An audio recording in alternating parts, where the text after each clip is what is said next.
Welcome to the Dear Applicants podcast, where we dive into practical tips, insightful interviews, and explore personal stories that will hopefully inspire and motivate you to pursue your dreams and achieve your university admission goals. Well, hello. Welcome back to Dear Applicants. I'm your host, Jonathan, and with me today is Pragya. Pragya, you want to introduce yourself? Hi. How do I introduce myself? Yes, I'm Where you Pragya. went to school, where you grew up, what you did, why you're here. Well, because you asked me to be here. Yes, Really. but in depth. Okay. Well, hi, I'm Pragya. I'm currently a manager of the client advising team at IvyPrep. I studied. Yeah, he's terrible. I studied at Yale-NUS College in Singapore. Before that, I was in India, born and raised. Same high school as my secondary school, as my primary school. Moved to Singapore for college. Have been here ever since, and I've spent the last 3.5-ish years in the higher education consulting industry. Yeah. What else do you want to know? Thank you for that. Well, for context, Pragya has been a stalwart in IvyPrep for the last few years. We've known each other for a long time now. Since your first day in Singapore. Yes, my first week. First week in And Singapore. I've had the privilege of knowing and working with Pragya across a multitude of different things over the last 6 years now. And half of that has been spent at IvyPrep, I think. We brought her on board for this show. I think because I thought it was important that people not just hear about the admissions process, the sort of ins and outs of it, but also get to know the people who have built IvyPrep over the last few years. And of course, now that you're going to be leaving to do your master's, I thought it was only fair to have you on this show. So thank you very much. And now we will stop reminiscing and talk about the good old days when you grew up in Amritsar. What was that like? Because you went to, I went to an ICSE school for a while as well before IB, but I think you had quite an interesting... interesting to people outside of India. Right? Okay, It's sure. an academic journey through high school. Do you want to walk us through some of that? Well, sure. I mean, when I moved to Singapore, I found it really odd that, folks change their primary school. And they change the secondary school and then they change their high school. So kind of the group of friends really changes. The teachers that you see around really changes. But for me, I went to the same school from nursery all the way up until I graduated from grade 12. My oldest best friend, he and I have known each other since we were 2. We met in pre-nursery and we were his name also starts from P. So he was roll number 25 and I was roll number 26 throughout. So kind of that's the environment that I really grew up in. So a lot of steadiness, a lot of stability. My mom's a teacher in the same school. So that was always kind of awkward because my friends said, if anyone is watching right now, they always thought that I got the papers leaked. And that was very closely tied to the fact that I was really good academically. Would usually kind of get the first prize across all subjects. I was a nerd. I really, really, really, really enjoyed studying much more than I should have in hindsight. That was my whole life, honestly. I just studied. I just wanted to be the best. I wanted to stand first always. So that was kind of like primary and secondary school. And then I think in high school, I kind of... in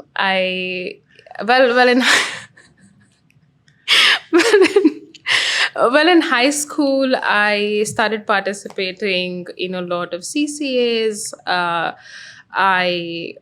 Why, if you don't mind me interrupting, what precipitated that? Why the change from someone who was entirely focused on their books to someone who now explored a bunch of different things? Yeah. Well, okay. Factual sort of correction. I think as a child, sort of growing up, my mom was really insistent on building like a holistically developed child, right? Because she was a teacher herself at that time, like 12 years into the teaching role. So she did put me into a lot of, okay, today you're going for an arts and craft class, tomorrow you're learning tennis, then the following year you're doing gymnastics. So I was kind of always doing something growing up. But it was only in high school that I started taking things very seriously, where it was no longer that my mom is asking me to go join these classes, but now I was opting in for a lot of these things. I'm not really sure what precipitated it. Actually, no, I'd be lying if I said part of it didn't have to do with college admissions. I think I somewhere in grade 9 or 10, I kind of knew I wanted to leave the country for higher education. And then we all just, we know Brain this at drain. IvyPrep. Tell that to Modi. So, what we teach students at IvyPrep, that your grades matter, but to a certain degree. After that, what you do outside of school, what you're passionate about, what you're curious about, I think that kind of clicked in grade 9 or 10 for me. When you say they kind of clicked, did you read that somewhere? Was your mom feeding this to you? My mom. Okay. I think she was the driving force behind all of this. And she would kind of schedule all of these calls with her ex-students who'd sort of left the country, who were doing the kinds of things I wanted to do as a 14-year-old. So just gave me a lot of exposure at that age. Yeah. So that was high school. Still very academically inclined. I don't think I ever let go of getting 100%. Well, 90% plus. But I think So are you academically inclined, or you just like winning? I like winning. I couldn't. It's a bit of both, I guess. Yeah, I couldn't bear the thought of being second. I didn't like it. But a lot has changed. Since then. And when you took the time to then do all these different activities within and outside of school, what were the kinds of things that you were more focused on? I'm guessing you were like an MUN kid. I was. Aha. always the case. Can any of us make it here without doing MUN in high school? I did MUN. You did MUN Yeah, too, I did right? MUN. So, bro, come on. We all did MUN. So MUN, I was a debater. I was the president. Well, I was the president of the Literary Society, but the vice president of the Student Council. So a lot of leadership positions. Yeah, I think I've always described myself, I'm kind of like a jack of all trades, master of none. I think that's been true for my entire life. Well, that's also why I was able to be good at my job at IvyPrep, managing the whole team, because I don't think it required a specialist skill set, right? I just had to say, yeah, I can do this. Yeah, I can do that. I can do a little bit of this. I can do a little bit of that. And then I can bring it all together, right? I think that's just been my life throughout. Yeah, even college, for that matter. And have you actively pursued being a jack of all trades, or is that something that happens because you're inquisitive in a number of different directions? I think it's the latter. I don't think I think about it intentionally. To be very honest with you, I just get bored very easily. Okay. I'm a very easily bored person. So I need to be tinkering with a new idea, a new project. The downsides to it, right? Like that makes me a jack of all trades, very curious, very inquisitive, but that also means sometimes I don't follow through. Because if I get bored, I dip out. You can't do anything to keep me. And so then why so single-minded on going to university overseas? Why leave the beautiful motherland? Oh, my dear, beautiful, gorgeous motherland. To be really honest with you, I think when I was young, it was the prestige that really called out to me. I don't think there was any deeper meaning to me at the age of 14 saying, I want to go to Oxford, or I want to go to Yale, or I want to go to Harvard. It was just like, it's Yale, it's Harvard, So the whole thing that we see with our students here at IvyPrep, it's only now that we've been through college, well, you and I went to the same college, that we now realize that prestige only carries you so far. There's so much more that's important, right? In hindsight, would I have stayed back in India to do my undergraduate? I still don't think so. So there was the prestige part of it. And I think second, which is more accurate, is I wanted exposure. I really wanted to not be with just people who looked like me and spoke the same language and had the same interests. So that was very important. Yeah. Before we continue, I would like to take a quick break to remind you to subscribe to our podcast and leave us a review on your favorite platform. Your feedback helps us improve and to reach a wider audience to provide further insight into this arduous journey. Also, if you have any questions or suggestions for future episodes, feel free to email us at our email linked in the description below. We'd love to hear from you. And so why Yale-NUS?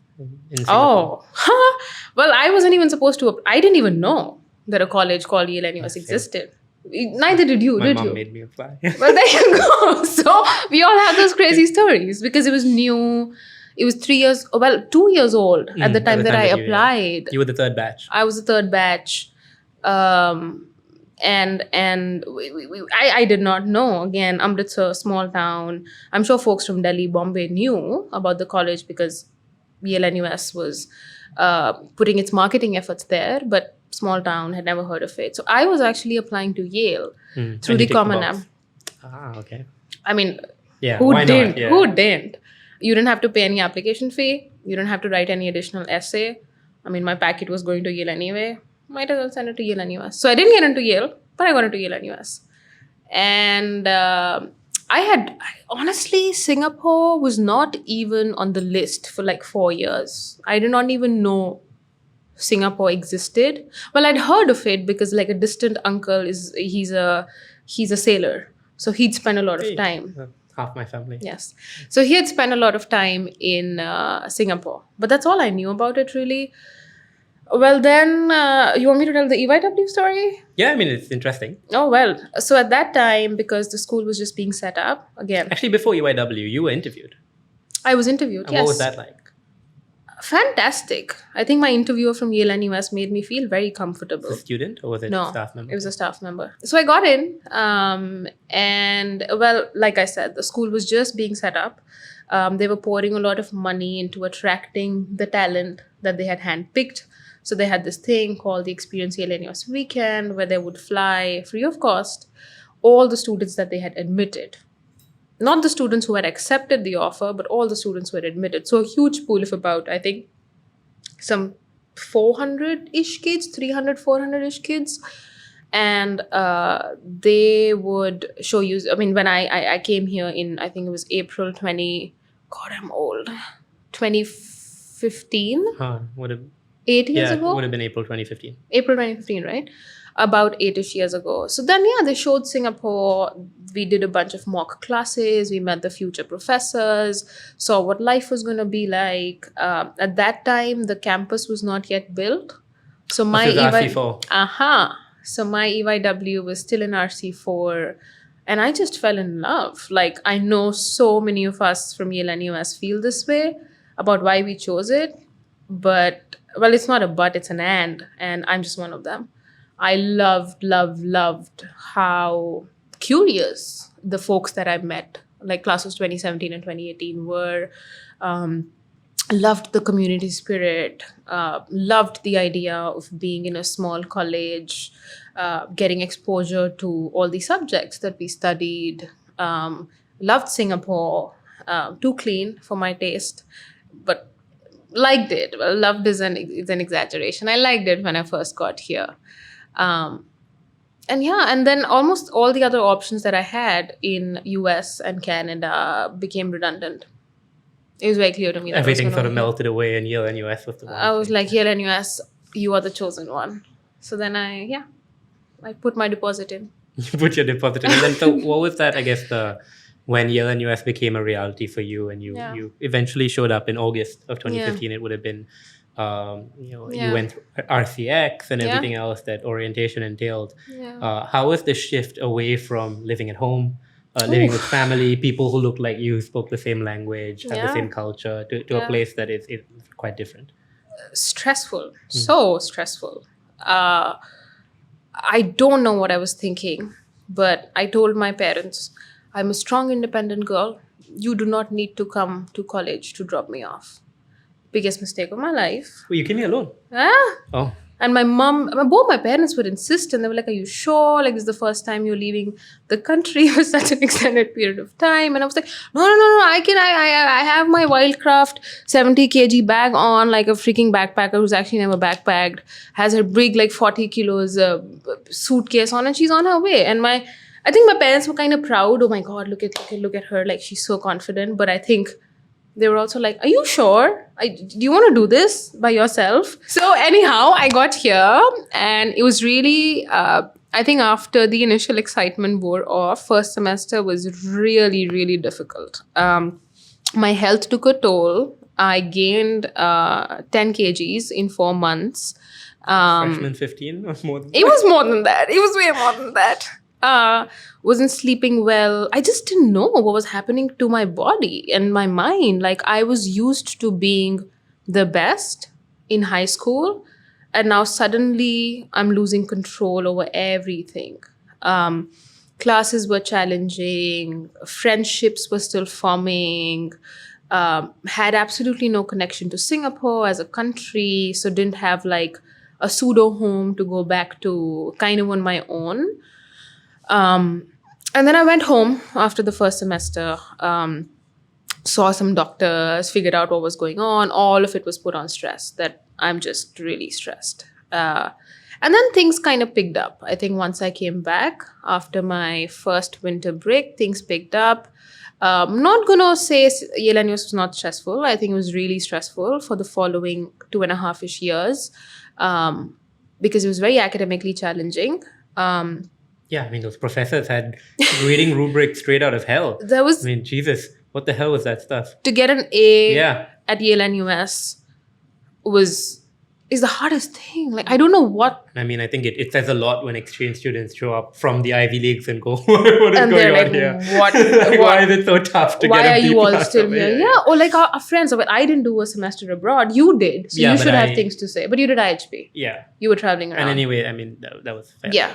But like my friends who went to Yale, UPenn, SOAS, they would just go for the Just flow semesters through, abroad and right? just be like, As long as you try, you're getting an A minus. yeah. And I'm like, bro, I'm struggling. I'm struggling so much. So it was just academically very, very rigorous.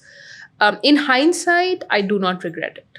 Oh yeah, same, definitely. And I think, I mean, when I look at writing, I mean, of course, there are tons of people out there who are amazing writers and much Yeah. better than me. And I'm not the most academic, although I do get quite passionate about particular subjects. But when I go through academic pieces of sort of contemporaries who went to other universities, I think the difference is pretty stark. Yeah. And so the rigor that I went through, and of course, I was grateful enough to have professors, thesis advisors that were incredibly harsh on my writing, but in a But for a nurturing way. reason. Yeah. Yeah. I'm very grateful for that. And I think it's definitely helped go from strength to strength. It helped me go from strength to strength. It's helped me so much in my work life. I think learning to handle the stress and the pressure was the biggest takeaways from my time at college. Because I felt like if I could survive this, I can survive anything. I'm invincible. Like, that's how I felt when I graduated from college. And I know that was not just me, but like my entire group of friends. We were like, we've been through hell, but we've learned so much about ourselves. We've learned our boundaries. We've learned our thresholds. So in a way, in a very twisted way, it was also kind of enlightening. That pressure, that rigor. I think so. It's one of those things you look back on Correct. and you're like, it sucked at the time, but okay, I've learned to deliver. So much. And I think, I don't think it was unique to Yale-NUS, but definitely unique to, let's say, Yale-NUS, the US and the UK, as opposed to some of the classes that I took at other universities in Singapore, is that because you're expected to show up having done the readings or whatever it is and actively debate or participate in class discussions, you have a fire lit under your rear end, right? So to speak, you need to know what you're talking about. Yeah. It's not the sort of place where you can show up and then the professor is droning on and on for hours and you go home with like some 5% class participation, right? Which means if you don't know it, at least you're figuring out how to pretend that you know what you're talking about. Exactly. My smallest class at Yale-NUS was called Gender and Capital by one of these professors I adore to date. It was 5 of us in the class, and it used to be a weekly 3-hour seminar meeting, Fridays 9 to 12, and Prof knew that it was a Friday, it's 9 a.m. She would get us food every morning. Like, there would be muffins. We'd look forward to the food Prof's going to get for this class, right? So imagine the professor is sitting on this small table with you. There's you and 4 other peer mates from different cohorts, by the way. And it was a 4K module. And I took it in my second semester. So I was sitting in a room of seniors who'd been there, done that, were stellar writers. And how can I show up in this class without having done my readings? There's absolutely no way I can just be quiet. I have to talk. So that was one. And then what was the average class size? 12? 18? As you go to 3 and 4K, then it falls Small. to, I think 3K would be about 10, 12, Yeah. and 4Ks were 6. 6. So like really small class sizes. Yeah, the biggest 4K I had was the history of history, which Oh was God! Oh my God! I remember that module. which was a requirement for all history Oh, majors, yes. and it was all of us not knowing what was going on at 9 a.m. on a Thursday morning.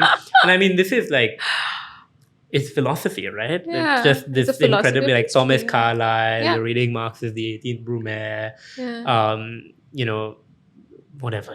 It was a lot. And I remember the Yeah. professor walking in the first day and going, well, as a philosopher, I'd much rather that this was at 9 p.m. Whose brain starts You're a working at night 9 owl. a.m. And all of us sitting there with Yeah, like bro. coffees in our hands. It's freezing. Yeah. This was right after COVID, so we had to use the NUS halls. They were really cold Right. and built for like 100 people, but there are like 10 of Just us 10 of sitting you. in the front, so the AC is just like overpowered. And but I mean, yeah. So I mean, all of us have incredibly fond memories of that class. I know a lot of students that still visit the professor. Yeah. One of them, Yeah. a mutual friend of ours, was there. Yeah. Over the weekend, and I was like, can you get them to write my reference letter so grad school? We all keep our notes for the history of history. It's in my bookshelf. Yeah. So I'm moving countries in 2 weeks' time, and I opened this big bag where I had kept all my college stuff. I didn't open it in 3.5 years. I found all the notes from all the classes that I had loved, and I still have them. I couldn't find it in myself to throw them out. Very dinosaur of me, but they still exist. Now they've been shipped back home. Still have my history. I was opening it the other day. It's like coffee stains. There's like Yeah. flakes from those chocolate croissants that they used to serve at Oh the my God, dining yes. hall. It's all sitting there in between The goddamn the pages. I was like, croissants. oh my God. It was like, but good Oh times. God, good times. Loved it. That's all for today's episode of Dear Applicants. Thank you so much for joining us. I hope that you found the content valuable and insightful. If you'd like to learn more about our guests or the topics we discussed, be sure to check out our show notes for links and further resources.